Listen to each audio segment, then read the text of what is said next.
they have to love doing research. If you don't like doing all three of those things, doing real estate may be tough for you. So trying to find what are the key characteristics for this position. If you're hiring someone to work in the finance office, you have to like numbers. You have to like math. You have to like spreadsheets. If you don't, this may not be the right place for you, right? So we got to make sure that they have the key characteristics. This profile is their strength and their communication style really in the best place for them on the team. And then skill set. That's the last thing we actually get to. If all these other things work and all these other things line up, then we can actually go, do they have the skill set to do this job? So get them hired, got to create clarity, clear role, what's the function, clear goal, clear expectations, clear evaluation. If you do not evaluate, if you do not inspect, people do not grow. So only way people grow, you have to inspect, you have to evaluate. And that should be a new hire, should be 14 days, 30, 60, 90. At 90, they're either in or they're out. Don't keep people long. The most expensive thing for small businesses, all businesses, but specifically small businesses, is keeping bad hires. You don't even know how much you lose. You don't understand the impact that a bad hire has on you because that seed has been planted. They have cost you clients today. They have burned relationships for tomorrow, and they have hurt your culture and your team in the process. You know, I just read a post that they were talking about Outback, and they said that they overhired, you know, and then like, I guess on Saturday, they'd already fired like 10 people. I guess they were trying to see, you know, which ones are good, which ones, you know, were gonna make it, that they'd already fired 10, and their grand opening was today. So to get ready for it. How many man hours were spent looking at resumes, Yeah. doing the first interview, doing the second interview, doing HR paperwork to get them on the books, and then you fire them? I mean, think about how much that adds up for companies and how much that changes the bottom dollar. So what do we need to do to make sure we're only hiring the right people for the right job for our organization? Just craziness, right? Successfully upset 10 people in the community on the grand opening. Exactly. So 10 already dissatisfied customers. Welcome to. And their families and their friends who go, that's a horrible company. Paul said how much more if they would have kept them. Oh, I agree with that. Yeah, it Based on their own. They didn't do anything. they didn't do anything wrong. But it's both. It's you didn't do a good job making sure I was a good fit for the job. And now I thought I had a job, and you're saying you don't want me in the job. And so everybody loses by not making sure that you hire the right people and going through the process, doing the hard work to make sure you have the right people in place. And it has to be clear evaluation. People need a clear improvement plan. Every single person in every single organization needs a personal improvement plan. It doesn't matter if you're the CEO of a Fortune 500 company, you need a personal improvement plan because everyone has room to grow. Because better is always better, right? Better is always better. We always want to be able to grow. And then how do you move up? People want to know, how do I move up in the company? What's my next step? I know you're a 17-year-old intern. It may be a few weeks before you are on the executive team, right? But people need to know there is a chance to move up. And here's what, it may take 10 years to get to where you want to be, but there is a process for that. Greater clarity always equals greater results. And we're in a time where people are horrible at communicating. I was actually talking to Lex and a group at Smoothie King a couple weeks ago and just said, this young generation, everybody goes, man, there's so many issues with the younger generation. People think they're lazy. People think they don't know how to communicate. People say they just don't want to work hard. But this young generation has an opportunity to shine more than any other generation because the bar is low. So you take someone who's a Gen Z, 15 to 30, they actually have a chance to be really great because some of those things are true. They don't know how to communicate. They're lazy. They don't want to work hard. So you can have really some great change because you're willing to do the extra work. Greater success through greater clarity. All right, let's talk about people, systems, results. So now we're going to talk about what's the system. This is part of Donald Miller's flight plan. And he does, has a book called Business Made Simple, part of the process and certification I've recently gone through. It was a huge investment for me, but the resources that I gained, the information that I gained to be able to help businesses was really good. So I'm going to take y'all through this process. What's crazy is I started writing all this, and then I realized someone had already written a book about it. And I went, okay, well, let's just, instead of building it out, let's take some of Donald Miller's stuff. Great writer, has 4 or 5 great books out. Really encourage you to read his stuff. And just look at these different parts of the different systems within every single organization. Leadership, cockpit, they have to drive the plane, right? Somebody's going to be making those decisions. Your sales and your marketing have to be balanced. You can't have a 747 engine on one side and a Cessna engine on the other side. Marketing, sales have to go together. What's the products? That's the wings. That's what keeps things up, keeps things moving up. Management and operations, that's the overhead. That's all the things that are expensive and require a lot of work. But then there's a cash flow. And if there's nothing in the fuel tank, it doesn't matter what else you have in place. It does not get off the runway. You have some force? What's that? It went off. And now it's back Okay. on. All right, well, there you go. All right, so let's talk through this. Before we get into breaking down these systems, I want to tell you what systems do and what systems are so that we understand why they're important. People plus systems equals results. I ask this question all the time. What results do you want, and what systems are in place that are hurting you or helping you get there? You can look at the Dallas Cowboys. There's some systems in place that are broken. My wife Leslie's here tonight, and she always jokes, man, I would hate to be the first round #1 overall pick in the NFL draft. Because you're going to go to the Browns. You're going to go to the Detroit Lions. You're going to go to, and you're going, man, there is just some things within their system, within their culture that is so broken that the #1 player in college football is going to go into a broken system and it's going to hurt their career. Right? So do we have systems within our organization, even within our families, within our, whether you're a solopreneur and you're doing it all by yourself, do you have systems in place that really help you move forward? Systems provide the framework for how decisions are to be made. We have to not make every decision a new decision every single day. Okay? How does this play out for you? How do you see this playing out? That systems provide the framework. Templates are huge. Okay. Template emails, introductory emails. Absolutely. Have to recreate. It was a pleasure to meet with you today. Look forward to working with you. You know, just having that framework, and then it's like, okay, change the date, change the name, change some of the specifics of the conversation, but really the bulk of the email is there. Very good. Just copy paste, and it takes 5 minutes rather than 30 minutes, or in some instances an hour and a half, where you're like, okay, wait, there was a lot we went over. Rewrite, delete. Yeah, it's really good. Good.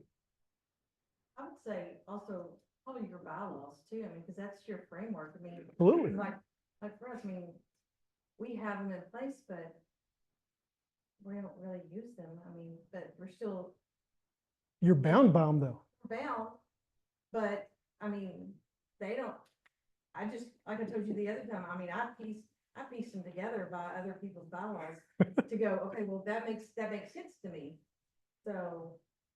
And they either help you or they hurt you. Yeah. Right? Your bylaws should be in such a place that they provide this framework, they provide protection for you, they provide, hey, I'm not sure what we do. Well, this is what we have to go by. Mhm. It's good. And if those systems and those bylaws, those policies and procedures are weak, that's when you get yourself in trouble, even maybe legally, right? I used to work for Dallas Police Department. I was a Dallas police officer for 7 years. The book of general orders for Dallas Police Department was about that thick. And you know what general orders are, right? No. You know what they are? Like you're at some SOPs. Yeah. Allowed to do, not to do. All those are things people did stupid. And so we had to put new rules in place because people did stupid stuff, right? And the more people that did stupid things, we had to put new rules in place to go, if you have this framework that protects people, protects the organization and drives you towards success, that's the framework that you need, right? That really keeps you from having to make decisions over and over and over again. Number two, systems are the standard for procedures. A little bit of that. How do we work? What are the procedures? This is the standard. We never operate below this. We have a baseline. When working with a few companies right now, and they're trying to figure out, I'm going to give this employee to the end of the year because they are hitting the bare minimum and they're saying, look, I'm checking all the boxes. This is just the minimum standard for how we do our procedures. System define how teams, departments, and branches are interconnected. How have you seen this be a problem with the companies you're with now, companies in the past, that these things are defined well or are not defined?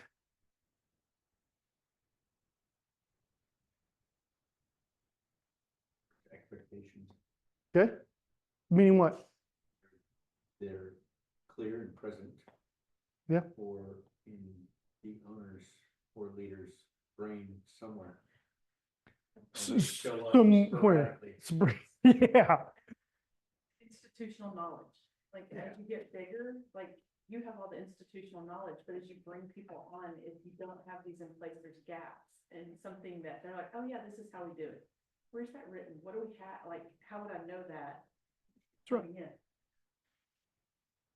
systems help define these things. Hey, this team does this department does this branch does this, but this is how all of them work together. The airplane model, everything's part of the airplane. It all has to connect. If one breaks off, everything else is hurting.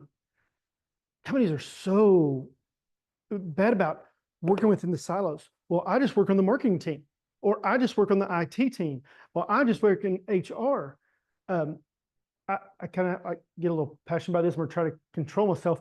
But HR, IT, you are support staff.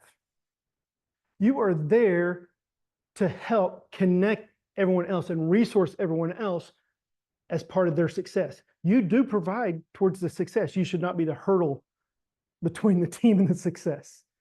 IT, HR, those kind of departments should not make things harder on the team.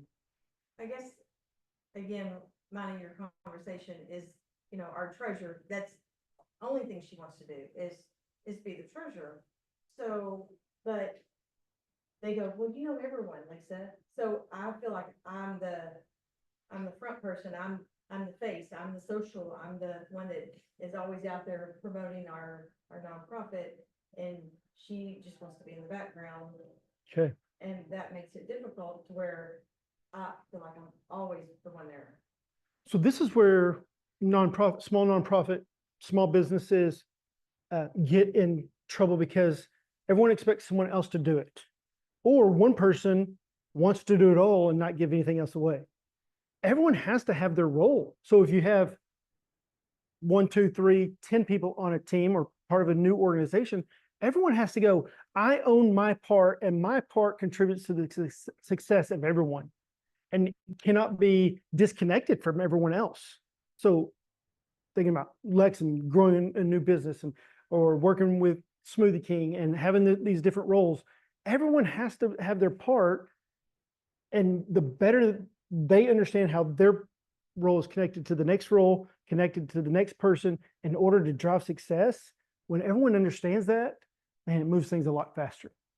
Also, like a military or you can't put somebody that doesn't like paperwork, that can't do paperwork, you can't Oh. put them into the office because they'll destroy it. Absolutely. That's why knowing that what role is this person in, what are the key characteristics? If you put someone like that in, they hate it and you're going to hate them in that position. That's right. Doing a DISC assessment, understand what people's strengths are, what's their mindset, how do they communicate, what do they need, making sure. And if you take someone who is analytical, data driven, and you might want to make them an outside salesperson where they have to meet new people every week and every day, yeah, they're gonna be terrified to do that, right? But you take that person who's a great salesperson, and they can sell ice to an Eskimo, and you say, hey, this is your office, and you're gonna be doing data entry every day, and they're going, stab me in the eye. I'm done. I don't want to be a part of this. I'll find someone else. Everyone has to be in their right role, and every role has to be connected to everyone else. They cannot be disconnected. System maintain that the whole is always greater than the parts. What do you think about this one?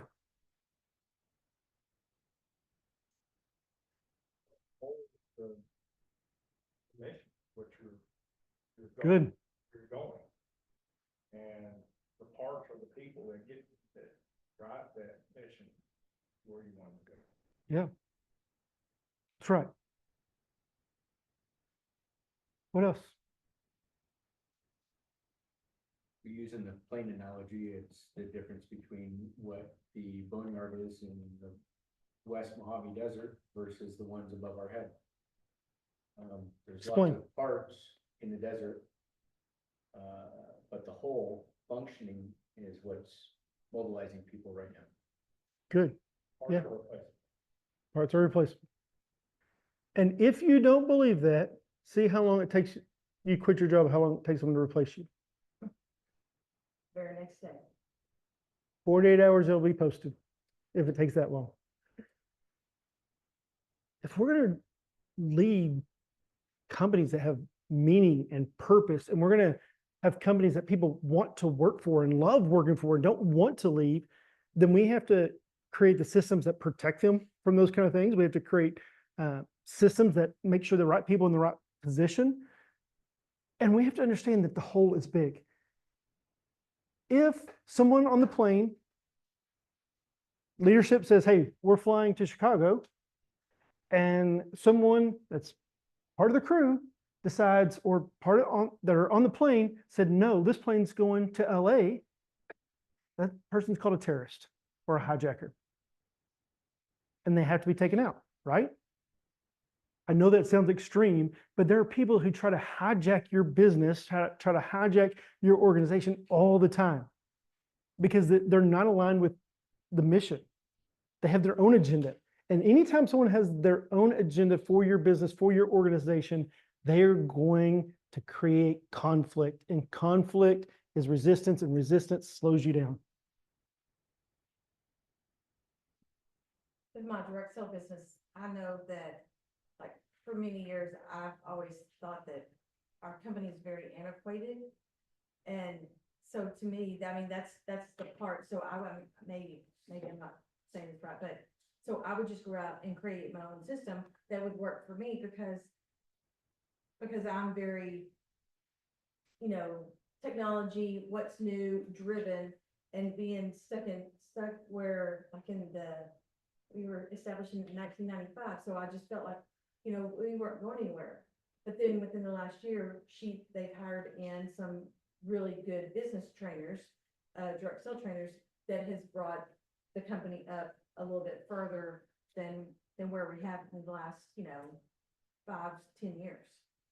Yeah, here's how this plays out. I think this is the right number. Almost 60% of Fortune 500 companies in 1990 are no longer in business. Absolutely. There's so many direct sale companies that were established, the same year we were around. They're not in business anymore because Why does that happen? because they were not in line with moving the company forward with what's going on today. Good. I mean, look at Tupperware. I mean, this Tupperware now they have filed bankruptcy twice, in the last 2 years because they're trying to realign because they got a great product, but their But business something's model. broken. Whether it's cash flow's not coming in, the marketing's not right, the sales isn't right, the leadership, there's something that's broken and the plane's going down.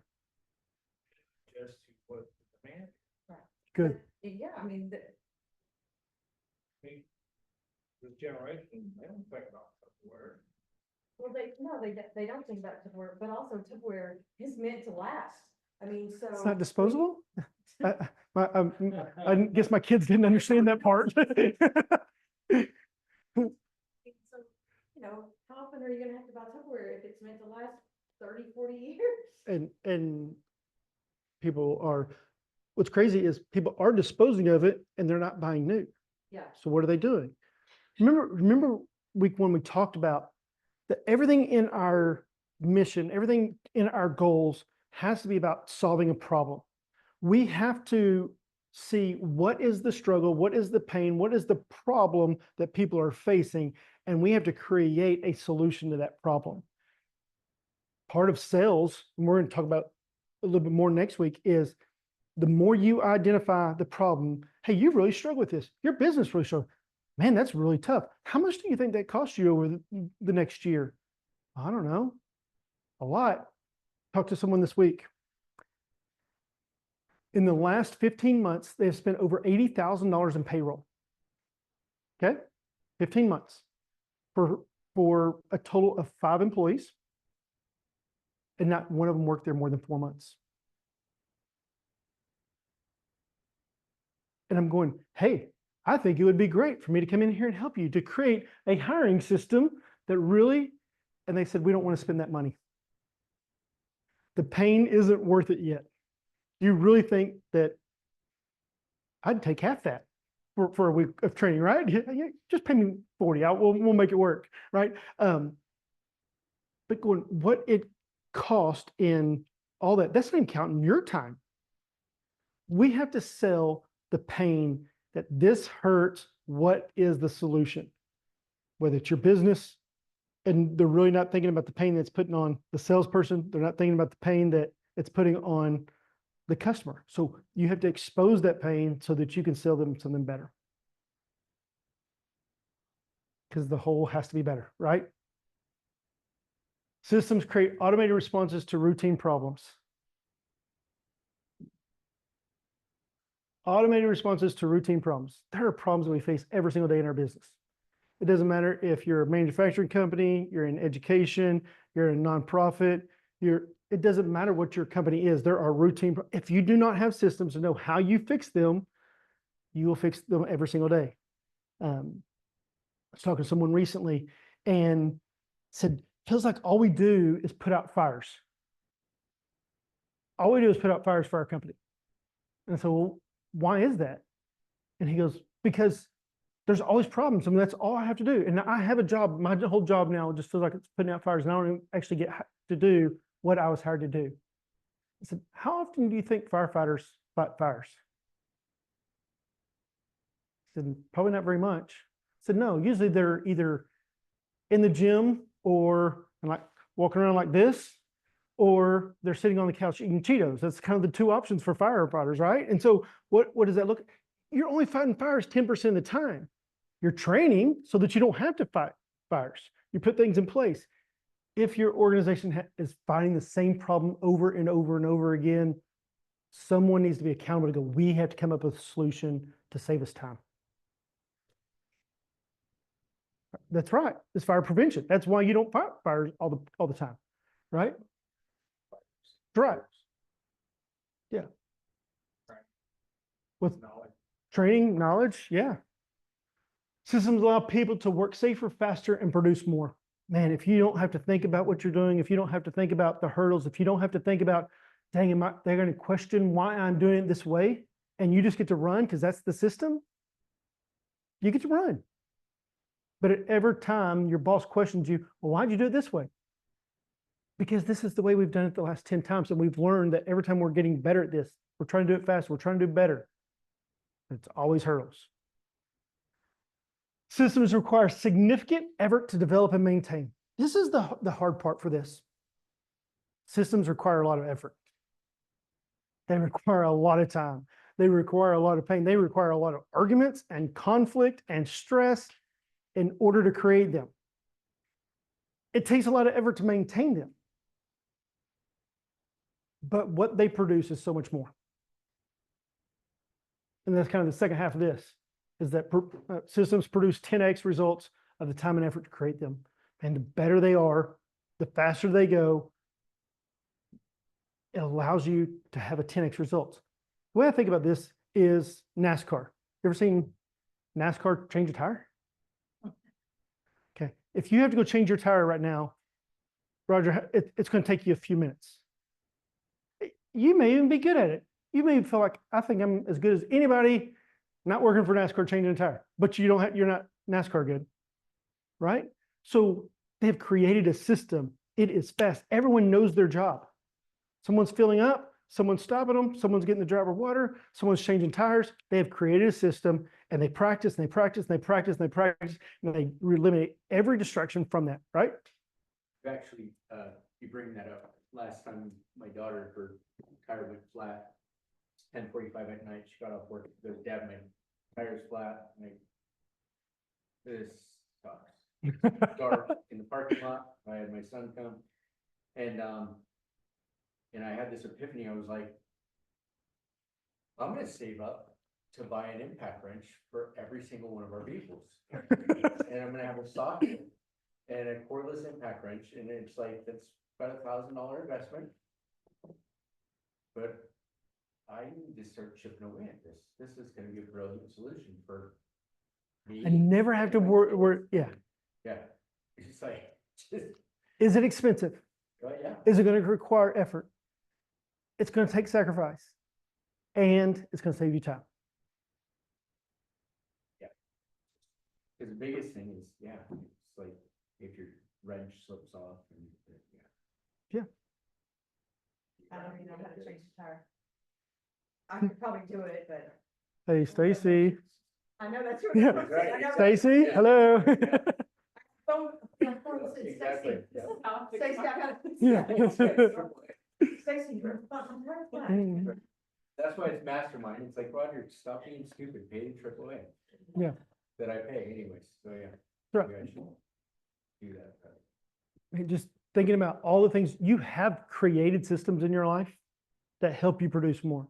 Like my morning routine, I work with business owners and just thinking about what does your morning routine look like? I've created a morning routine, a morning system that eliminates distractions. It eliminates any chance of getting off track before I sit at my desk. I bet from the minute my feet hit the floor till I'm pulling out of the driveway, I bet was within 90 seconds every single day. Because I've just created a routine. I've created a system. I don't have to think about what I do next. Did you brush your teeth today? Yeah, I don't remember doing that, but I did it right after I did this, and before I put on deodorant, and before I did this, and you just have this system. If businesses will take the time to create systems, it takes care of itself.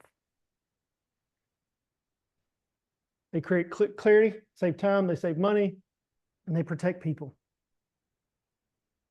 Protect people from being dumb. They protect people from attacking your company. They protect some from false accusations against your company, right?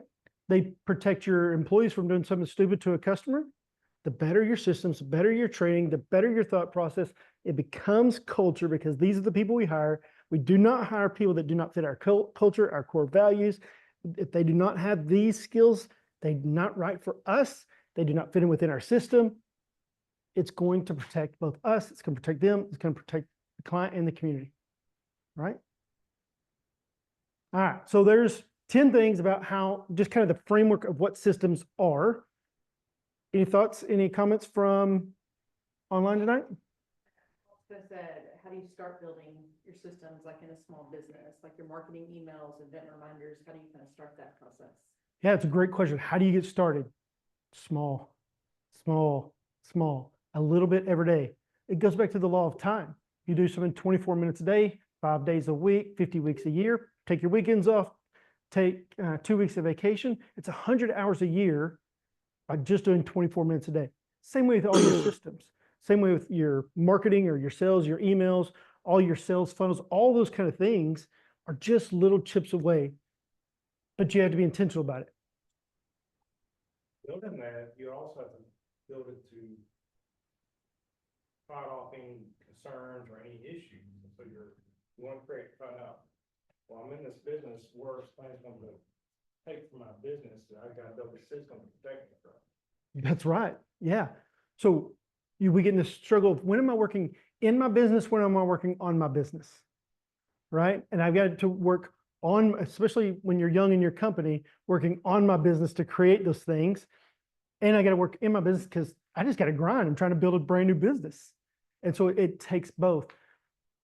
When you think about these little things, the key for your sales, your marketing, your HR, all those, take all of them. You have to get started. That's the number one rule of success. There is no success without getting started. And so getting started, and you're going to go, ooh, we need to change that. Ooh, I figured out a way I can get better at that. Oh, I know how I can tweak this system and make it better. We have a new employee. They're going to help us create better systems here, but you got to get started. That's right. Yeah, literally, what we're about to go through is from Donald Miller. I was 80% done writing all this material. And I went, he's got 2 books on it and he's got all this material. And so why don't I take and adapt some of his, adapt some of mine, create a little bit of a hybrid between it, but not start from zero if you don't have to. You don't have to reinvent the wheel. Same way with your nonprofit. Don't have to start from zero. Take good parts from everywhere and make it better. I mean, I'm always looking at different nonprofits that I know that I've followed for a while, you know, just to see, okay, what are they doing? You know, how can we do something similar, but not the everyday bingo like all nonprofits do? That's right. Yeah. What makes you different? What makes you stand apart? What makes people want to give to your nonprofit versus someone else? All right. Thoughts about any of this? It's a great question. You got to get started, do small things, just keep working. You know, and whoever that was, they said, you know, email marketing. I mean, there's so many companies out there now that have all your templates already done for email marketing. That's right. You know, ConvertKit, Flowdesk, there's so many of them that you don't even have to, all you gotta do is just change your wording. Yeah. The key is make sure you change the wording. Exactly. Hey, it's July, it's hot. Look forward to talking to you soon. Here's some of our new products. Dude, it's November, right? That wasn't Bill, that was Bob. I mean, I've done that. I mean, twice within the last 3 months, I have my newsletter set up as a campaign and it automatically goes out. Well, twice I had forgotten to change my date and it's gone out. I'm like, oh my gosh, I cannot believe that. And they go, what? I'm like, then I apologize when I finally sent out my newsletter, but it happened this month and I'm like, oh, and I hadn't even sent out my newsletter. So I was like, Okay, oh. so it's little stuff like that. That's great. That's a great example. You can do this newsletter. You have a template. You have to change the date. What are the 4 things that I need to check at the end? That's part of your system. It is. I know I got to check these 4 things. What date does have this updated information? And 2, 3, 4 things that before I hit send, before it goes to print, whatever that is, I know I always have to check these 4. And I can't get lazy in them because they protect people. They protect you. They protect the integrity of what you're trying to do. Exactly, because when that happens, I have these unsubscribe. I'm like, ooh, I don't want that. That's right. So, yeah. I use red font on all the changeable things, so I do bold red on all the things that need to be I wish I changed. could do that in my system, but it won't do it in the software that I use. Oh, okay. I wish.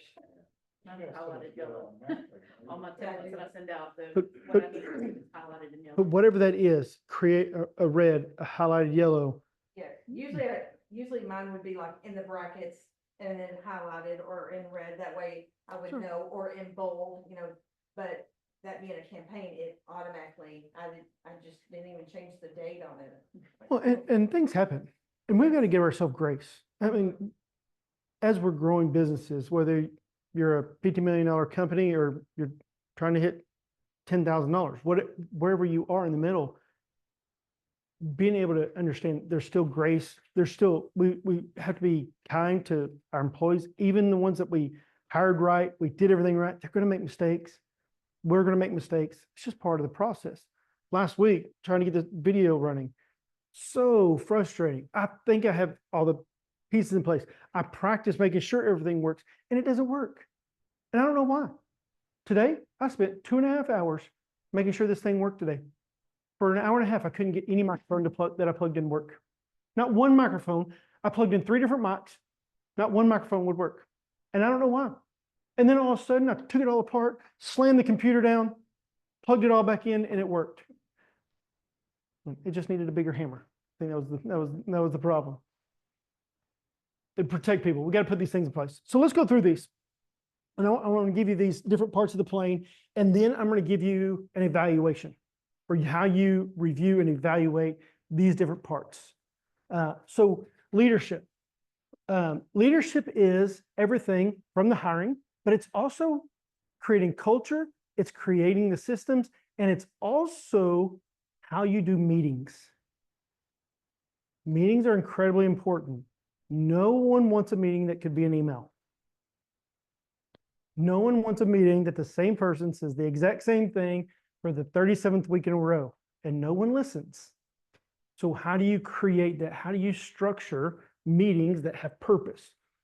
So one of the things that I'm creating is every meeting should have 2, maybe 3 priorities. Not every department has to present at every single meeting. So if you have a full team meeting, not every department has to present. What are 2 or 3 priorities for this meeting, and how does that relate to the mission of the organization? Every single mission, every single meeting that you should do should start with, hey, our mission is blank, blank, blank.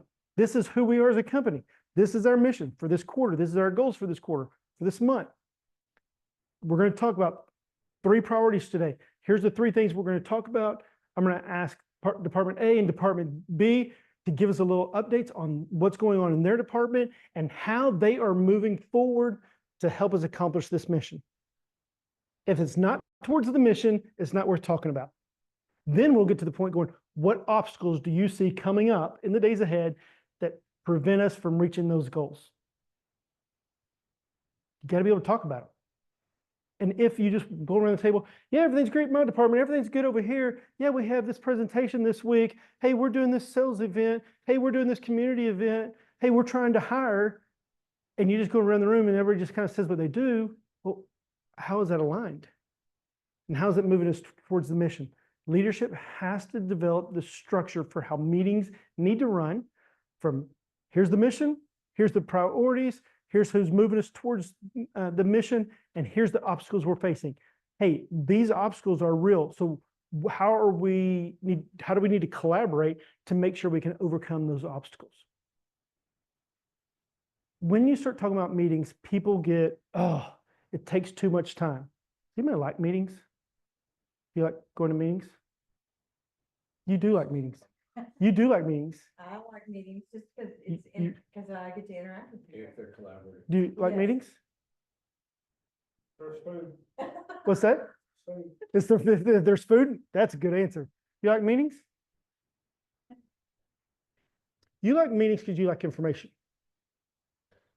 You like meetings because you like social. You like meetings? You just listen, you listen to what's being done right, what's being done wrong. And then you're going to take it and you're going to internalize it. You're going to think through it. And you're going to say, that person's stupid. That person's got a good idea. And I'm going to go forward. But I like to give my input too. I like social, but I love to give my input. Here's what we have to know. Our input has to move towards success. It has to move towards the mission. And so many times I'm going, I know the right answer. And sometimes you got to be that person who speaks up and go, hey, have we thought about it this way? Sometimes people need to sit in their problems a little longer. So that I'm going, this is an easy solution. I know the answer. I know the answer. I'm going, before I give the answer, hopefully some people start talking. Right? If you give your answer, if you give them the answers all the time, they're never going to go find the solution on their own. They got to sit in that pain a little bit. It's in that sitting in that pain that you actually come up with a better solution. Or a solution that works for them, because my solution might not work for them. That's right. You gotta treat them like a teenager. Basically, yeah. Yeah, my best example of that is speaking at a conference and had this guy come up on stage and he's like this big and like he's a massive man. And I said, all right, put your hands up like this. And he puts his hands up and I go to push. And I go, whoa, easy, easy, big guy. Okay. Don't hurt me in here. Okay. And so I go to push on him. And what's the most natural thing to do? Push back. Right. He immediately pushed back. And I said, okay, come stand over here beside me. We stood next to him and I said, hey, we're going to walk over there. And we're going to count how many steps it is together. Get over there. And I pushed us back, went 1, 2, and I pushed him, like intentionally pushed him the whole way. And he walked right with me. There has to be some resistance, but there has to be, let them get to their own answer without me forcing them to that answer. And that's a hard part of leadership is how do you balance those things? Okay. Leadership has to lead. If you're not leading, you're not leadership. One thing I heard, you got 2 ears and 1 mouth. Absolutely. Sometimes you just need to shut up. Yeah, absolutely. Marketing. Anybody feel like they're good at marketing? I don't know if I'm good at it, but Have you done a DISC assessment? no. I know I need to. You may be the only, you're definitely the only eye in this room. If Joiner's still on, Joiner's an eye. Eyes love marketing. Eyes love sales because they love connecting with people. I hate marketing. I want to be very clear. I love creating marketing strategy. And me and you talk about this, but I hate actually doing marketing. I hate actually doing the sales. The strategy is great. Marketing sales have to work together to create this framework of what are we trying to tell people. In his book called Story Brand, Don Miller talks about that everyone wants to be the hero of their own story. If you go in as their hero, you take their hero position away from them. You can't be their hero, you have to be their guide. And so you have to understand that in every commercial, every TV show, every movie, it all starts off with a problem. There is a villain. That villain could be an internal conflict. There could be an external conflict. It's the bomb that's ticking. It's the girl that he loves. It's all these things. And you have to be able to solve that problem. And they want to be the hero of their story.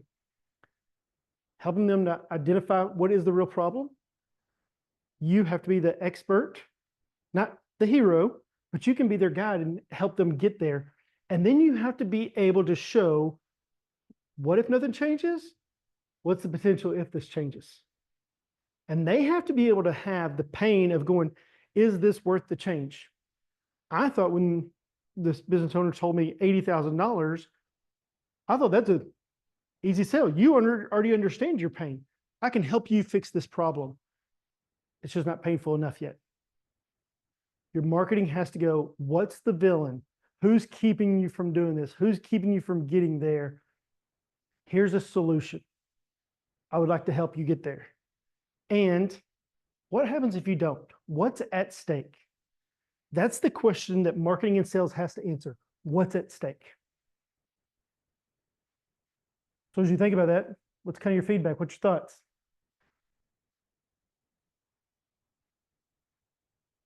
Okay, say that again, because I had it and then I lost my thought.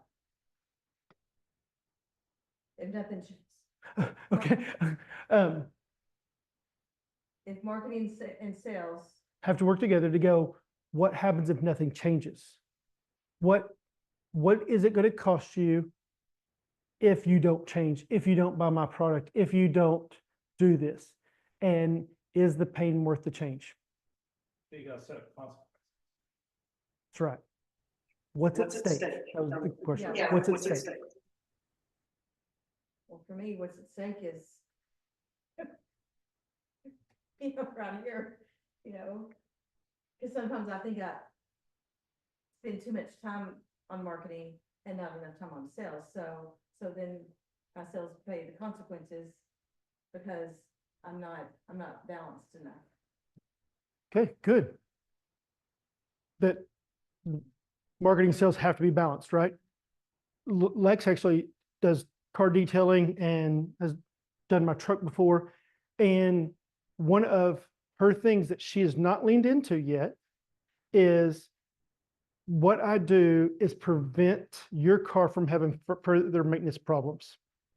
Every time you drive to the car wash, you said this and you kind of act like it was no big deal, but you actually like, I feel this and this is important, but you didn't want to push in on it, is that when you go through the car wash is harmful chemicals that you're putting on your car that's taking off the clear coat that's going to cause future problems, right?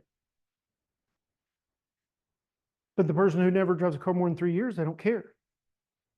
So you have to figure out, how do I solve their problem when you know you have a superior product, but what's the problem they're actually facing? Because most people don't drive a car 10 years. I believe in your product. I believe in what you do, but how do you tell people it's worth it versus driving to the car wash?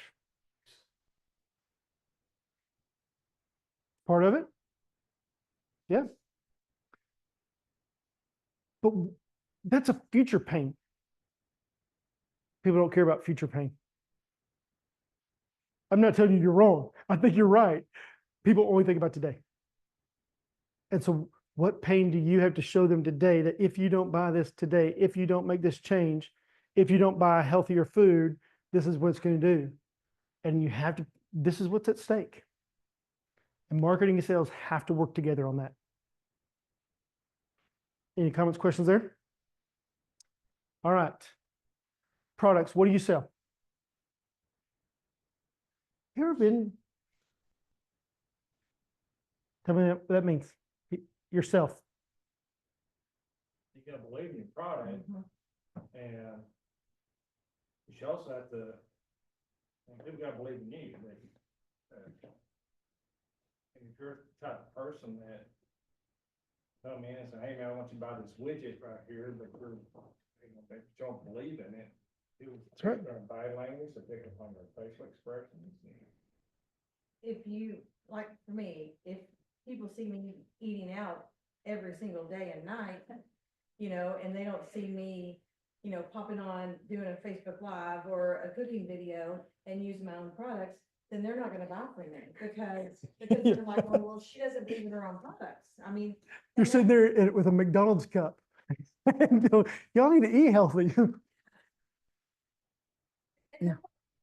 A lot of the things sometimes that we talk about, because we have a program, it's called TS Perks. Well, it's the people that they were consultants, but now they only order maybe like $200 within a 6-month time span. So they just dropped a perk. They dropped a perk because they're not using the product. Okay. And, and they're not showing people how to use the product. So they're just dropping down to nothing. And a lot of our minds, we would rather them not have, for Taste of Disabled not to have that program, because we'd rather them be a host to us so they can get free product, free host rewards and stuff like That's right. that, because it's more beneficial to them. Good. And It shows they're buying their own product. And for them to be on our team, we don't get paid on them. I've got 2 perks right now. I don't get paid on because they don't buy. So there goes my leadership. So, I mean, why try to be a leader to them if they're not interested in pursuing the business? That's wrong people. Right. Exactly. Which means that organization cannot move forward, and they haven't moved forward since 1990. And that's where the pain comes in. And at some point, if people are not hired, if people are not trained, if people are not developed, and leadership is not growing as well, everyone comes to the point going, I don't know if this is the right for me anymore. Right? I don't know if I want to be with this company any longer. And when you get to that point, because they're not pushing you forward, you don't believe in their mission, you don't believe in what they're doing as the employee side, it's time to find something new that you can buy into, that you can believe in, that will help you reach your future goals. And that's a tough place to be. I've made 3 major career changes in my life. And my wife's over here going, oh, yeah, and you just made another one, so thanks. It's not for a person to believe in the product, but you don't have the organization there to help you believe, Right. move forward what you believe. That's when you gotta say, hey, if you're not buying in this, I'm not buying in this. I'm Go- gonna- And then how can I sell it? Yeah, absolutely. It's really good. For products, you have to know your product. You have to believe in your product. You have to be an expert in your product. And you have to know the benefit of your product. And when you are the expert, you know it, you know the problems with it, you can explain it, you're passionate about it, and you can tell them this is the benefit. You're not selling, you're just telling this is why this is awesome. It's very easy to sell a product that you love. And so just thinking about different times I got to be a part of different sales teams, and I get to go be a part of a special event selling a product that I believed in, I owned, I bought over and over and over again. So I'd go to a big convention and I could sell all weekend. And I would outsell some of their salespeople. They're going, dude, why don't you come do this more? I said, no, I don't want to be in sales.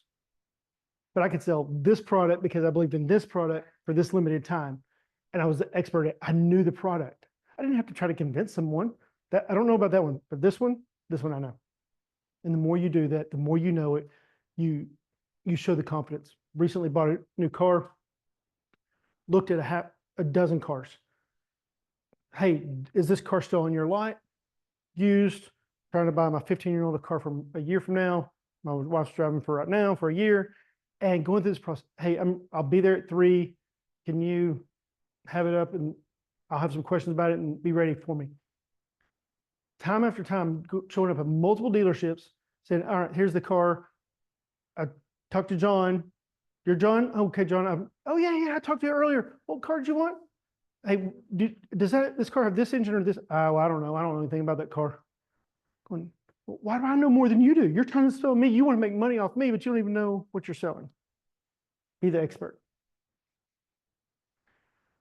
Management operations. Man, this is the weight of the company, right? This is where things either bog down or move fast. This is where people feel like they're in the hourglass and everything. Middle management feels like all the pressure from the top and they can't help anybody below them and they're just kind of stuck in the middle, right? Management operations have to be the resource to make everyone else move further, move faster, and continue to move towards success. This part of the organization is so important as you grow. It's overlooked at first, and it is crucial as you start to scale. And you've been in companies that are good and bad. Go ahead, sir. Management is also serving. Absolutely. If you don't have a mindset of serving those under you, then you're not gonna make this manage. Right. Very good. Absolutely. Do you want to make your team better? Will you fight for your team? Will you fight for the resources that you need? Everybody talks about that leadership is empowering your team. Well, empowering is making sure they have the knowledge, the skills, and resources to succeed without the fear of failure. Knowledge, skills, and resources. They have all those things in order to succeed, and doing whatever you can as management to help them get there. All right, and then last is cash flow. Why is this so important? Right. Right. It does not matter how great your ideas are. If you have no money to flow, if there's no fuel in the tank, you're not getting off the runway. Right?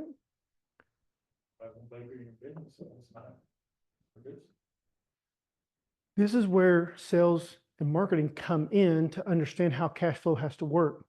What products do you give away? What products do you discount? What products sell the best? What products have the highest margin? How do I push products that have better margin and I can sell faster? Right? There's a reason why McDonald's, Wendy's, everybody's coming back out with $5 meals.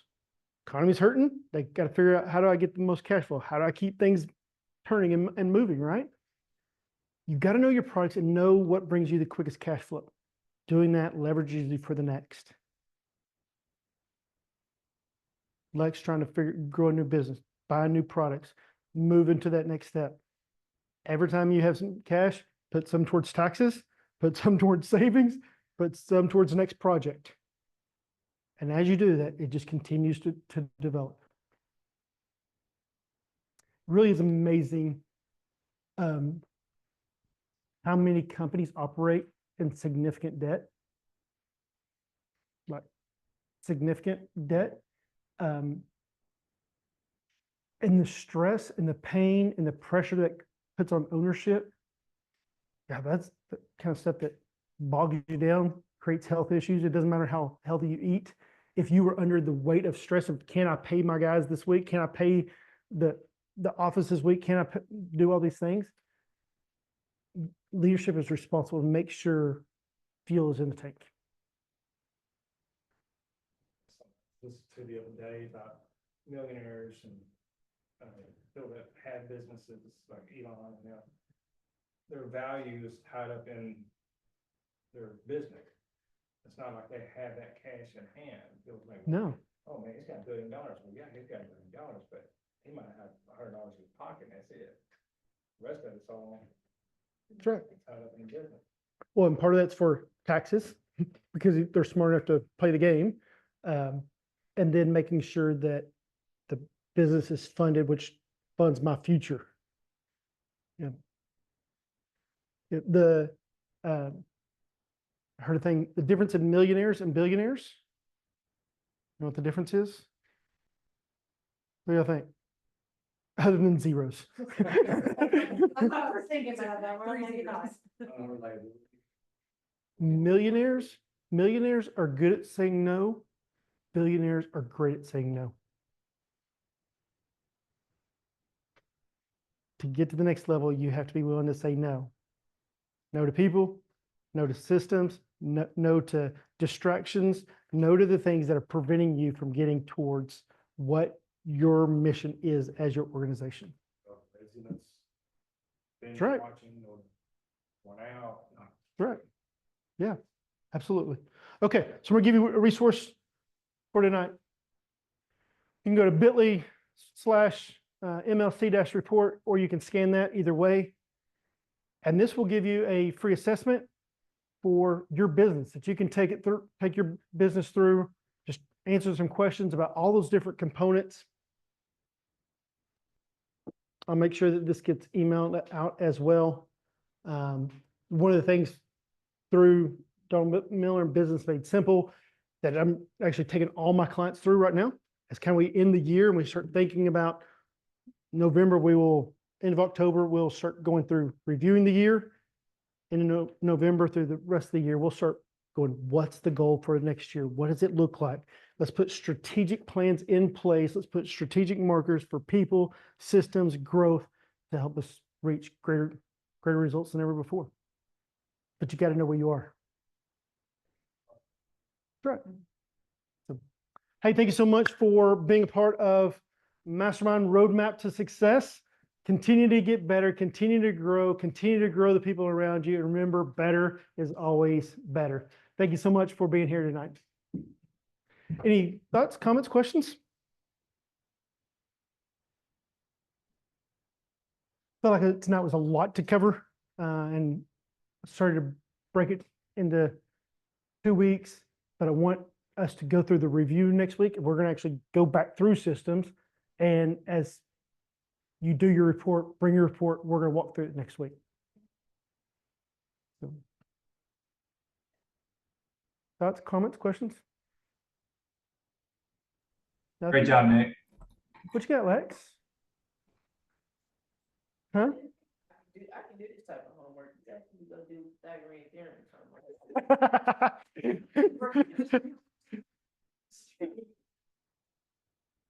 Why? Why? Learn it. Yeah. Why can you do this homework? That's right. Are we off? Did you in Zoom? Your homework also should We could- be overcome